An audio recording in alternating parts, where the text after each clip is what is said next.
Hello, Packers fans, and welcome in to PackersNews.com Facebook Live. I'm Kassidy Hill, joined by Tom Silverstein. Tom, I usually have Pete on Fridays. This is a treat to have you here with us. Thanks Yeah, for. well, I'm just sitting here in my cozy living room with working like a dog from home instead of usually I'm on the road coming home from Green Bay on Fridays. So all good. As long as you're working. There hasn't been a ton of intrigue around this game coming up on Sunday, the Packers versus the Lions, but there has been, let me rephrase that. There hasn't been a ton of intrigue as far as the game itself, but there has been a lot of questions around possible personnel. This is a game that the Packers don't have to win. In fact, they could feasibly lose it and it not be a problem other than pride. So, kind of catch us up a little bit on what the latest is as far as possibly playing Aaron Rodgers. First, let's go through what the latest is from Matt LaFleur, and then I know you have strong opinions about this. You can kind of give us an idea of where you think they should be going when it comes to playing their stars versus the Lions. Okay. So anyway, the news is that LaFleur will play the starters, including Aaron Rodgers. I asked him directly about Aaron Rodgers and if he would change his mind, and he said no. So he's playing, but his answer was also, "We're not going to call any plays that are going to put him in danger." I think you'll see a lot of handoffs, a lot of play action. You won't see very many empty backfields, or if you do, it's going to be very quick passing game. My opinion is they shouldn't play him at all. I don't see any reason why, and it'll go down as the biggest blunder in NFL history if he gets hurt and can't play in the playoffs. But LaFleur, I don't know. I think this is Rodgers wanting to play more than anything, and LaFleur not wanting to tick him off too much. He does want to keep, the train rolling, but it's still, you could do that without your quarterback. So that's where we stand. As far as other guys, expect everybody to start. David Bakhtiari, who returned to practice this week, sounds to me like he's going to play. I don't know if he'll start, but he will probably get some series in, I would think. Jair Alexander is not going to play. He's practiced on Friday, came off the COVID list, but smartly, I think LaFleur decided one day of practice is not enough for a guy whose shoulder is in question. So he won't play. Randall Cobb won't play. He decided, why chance it? Give him 2 more weeks. I think that's a smart decision. Yeah. Josh Myers, the rookie center, will play, which kind of surprised me. He's had 3 days of practice after being idle since week 6. And they really want to, you could tell LaFleur really wants to get him on the field, find out what he can do. So who else am I forgetting? Zadarius Smith's not playing. That's no surprise. I think that's it. Aaron Jones and Devondre Campbell were listed as questionable. Jones with the knee and Campbell with an elbow. So we'll see what they do with those two. Yeah. And Kingsley Keke is out. Still with illness, I think is what it's called. Yeah, which is he on the COVID list still? I don't believe he is. I will double check that, but I checked it last night and I don't think he is. I got the list here. While you're thinking of your next question, I'll Well, I was just going to say that obviously the biggest one that stands out amongst those that are playing versus not playing seems to be David Bakhtiari. If he can play, that's huge to get him some snaps before the playoffs. No, Kingsley Keke is not on the reserve COVID-19 list. No, he came off on January 4th, so yeah. He must just have the flu or something. It's something that he can't shake because he's had it for a while. Yeah. So all of that being said, though, again, to have David Bakhtiari an opportunity to get some snaps in there, that can be huge. Um, as you said, you're not crazy about the idea of playing Aaron Rodgers and possibly even Devontae Adams, but it seems like that's going to be the way they go. This is an opportunity for them to work out some kinks before the playoffs, to get Jordan Love some meaningful snaps, and to they didn't get a litmus test necessarily with the Vikings because Kirk Cousins was out, but this is still a chance to kind of work some stuff out. And you hate to say that because it sounds like a knock against the Lions, and they are still an NFL team, and any given Sunday, any team can win. Wouldn't be shocked if the Lions actually win on Sunday, but that's because I don't think they're going to get the Packers' best shot. That being said, we're going to jump into some questions here. If you have any questions, go ahead and drop them in the comments. We're going to start with this one from Levi because I think it lends itself to that topic. Outside of special teams play, what is the biggest weakness heading into the postseason? The run D, the offense inconsistency at times, and not closing games out. Sunday against the Lions could be an opportunity to work on some of their issues. So, Tom, what do you see as their biggest issue right now and something that they do need to focus on? I think coming out of the gate faster. I think they need to figure out why their scripts haven't been very good. They've just not been real efficient offensively. I'm talking about right out of the gate. And whether it's because they're taking too long to adjust to what the defense is doing, or they're just not in a, realizing or getting themselves into a rhythm early on. Maybe that means short passes, getting the chains moving a little bit. I don't know, but they have to be better on their first possession because they've not been very good. I think that's something they could work on both with Aaron Rodgers. I think on that first drive, they need to go out and score, and then they can pull Rodgers. But if that's what their intent is, then I think that's not the worst idea. I mean, I still wouldn't play Rodgers, but that's one thing they can work on. And then, speaking of Rodgers, this is an opportunity for him as well to sort of strengthen his MVP case. This is going to be, one of the last games, I guess. Remind me, actually, Spoon, you're an MVP voter. Have votes gone in yet? No, we don't vote until next week.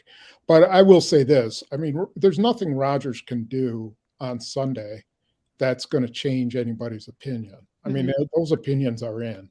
So if he didn't play, I can't imagine it would change either way, unless Tom Brady throws for like 12 touchdowns or something. That would be impressive. Yeah, that would be impressive. And Joe Burrow's not playing this week. So I think most people's minds are made up at this point. Jonathan Taylor's playing with the Jags, I think. So, I mean, it's not like. Yeah. Exactly. It's not, you got to look at the opponent some. Speaking of the MVP vote, this has been a hot topic this week. Of course, there was a Chicago reporter who said he didn't want to necessarily vote for Rodgers for a litany of reasons, most of them off the field.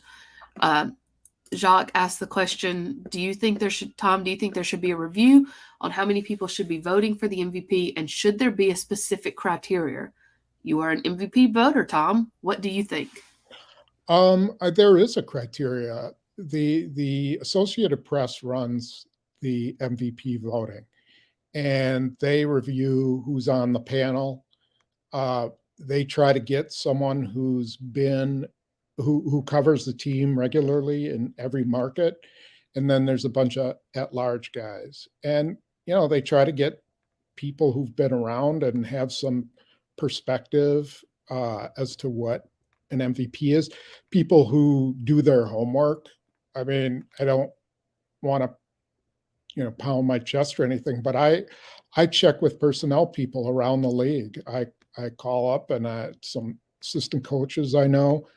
And when the locker room was open, I used to ask the players. Bakhtiari used to be one of my best sources I would ask him about who were the toughest guys he went against or saw on film on defense.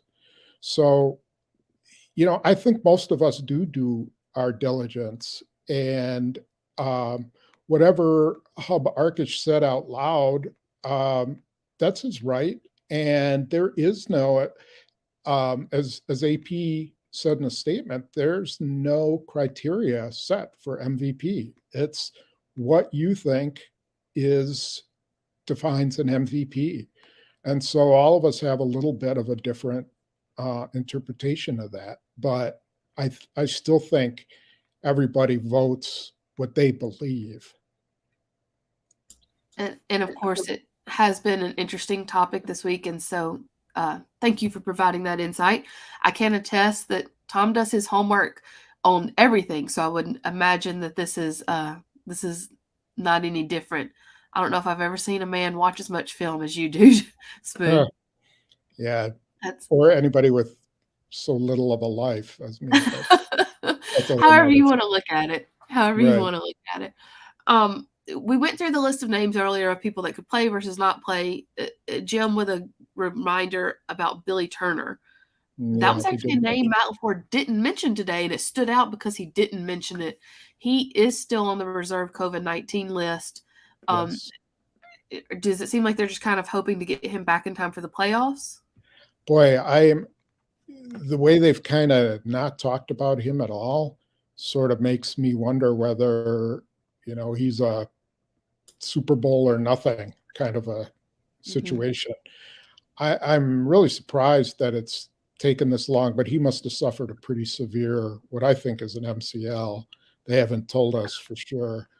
I suppose there's a chance, if Myers can come back like he did, and just play on 2 days or 3 days, then yeah, it's a possibility. But we haven't seen much of him.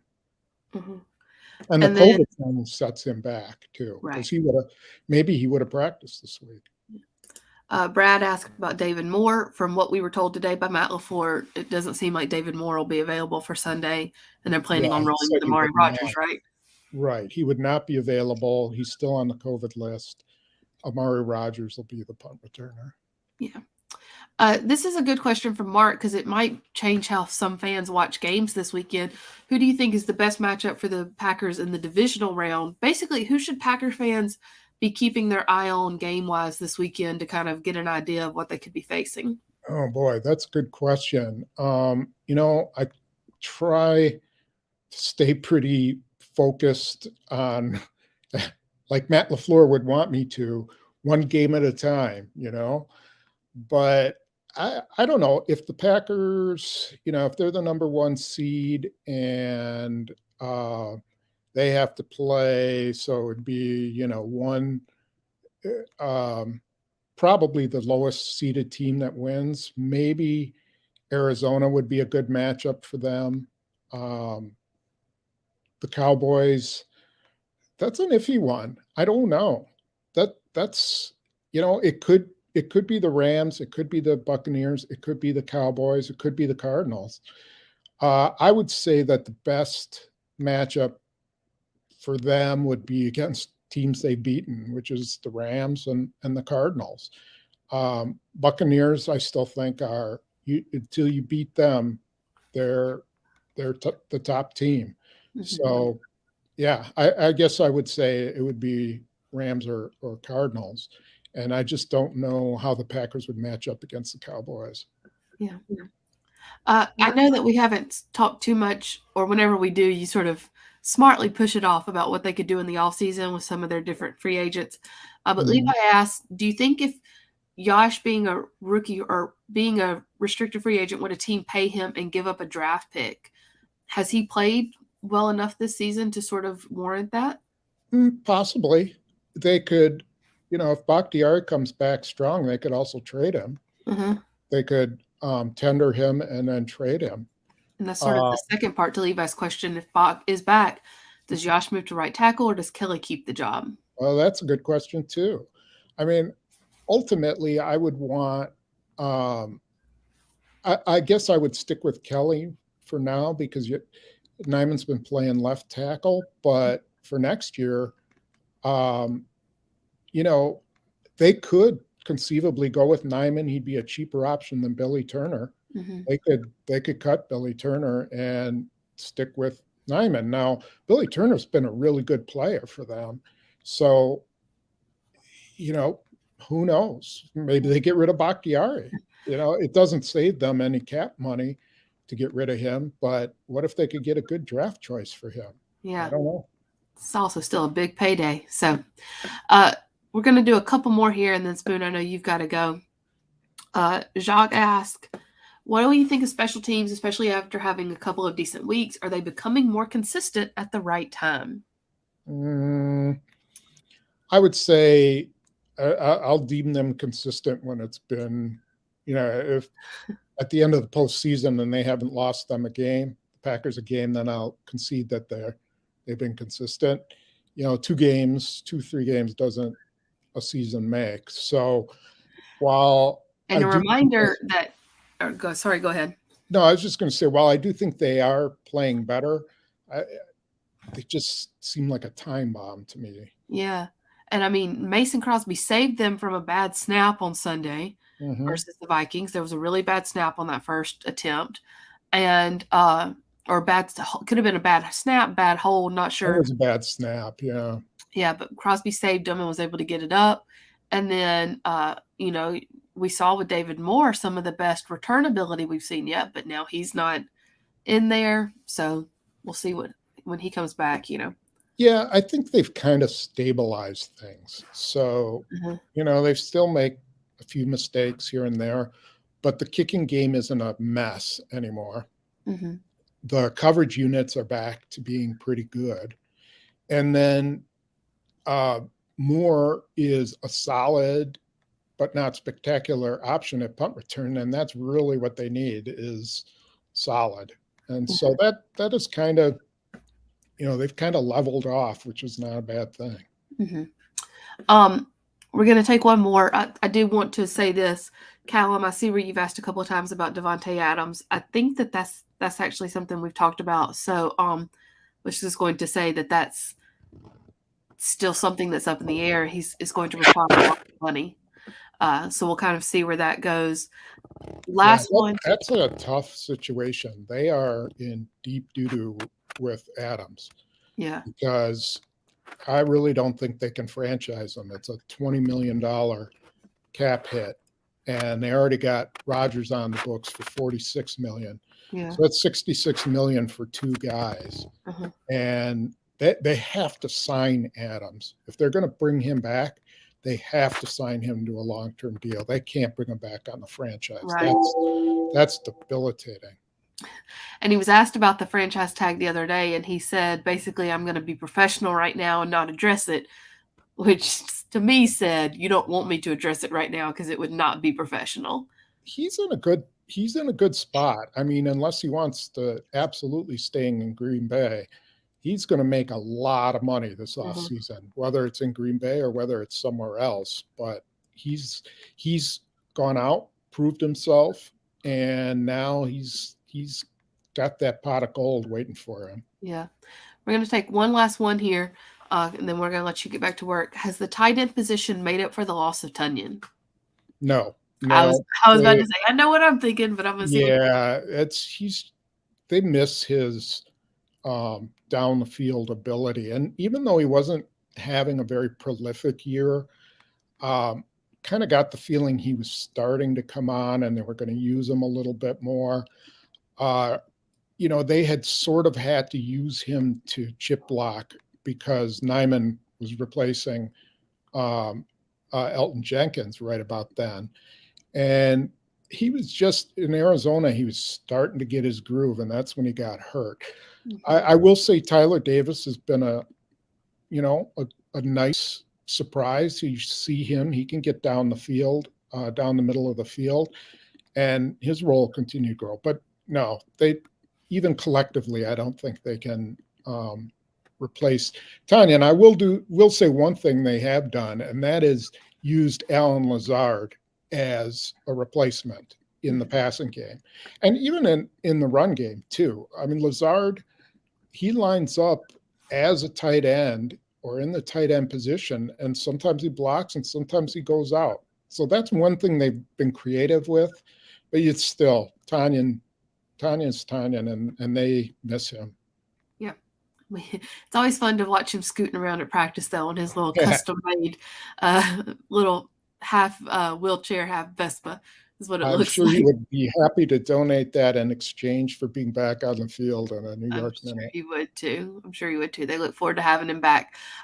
Guys, thank you all for tuning in today and all your great questions. I'm sorry we didn't get to everyone, but it is going to be another interesting weekend for a variety of different reasons in Detroit. We will be there for you with PackersNews.com to cover it all. In the meantime, stay tuned to PackersNews.com for complete coverage as they get ready to head to Detroit, and you can listen to the new episode of the Green 19 podcast. Thanks so much, guys. Thanks, Tom. You betcha. Take care.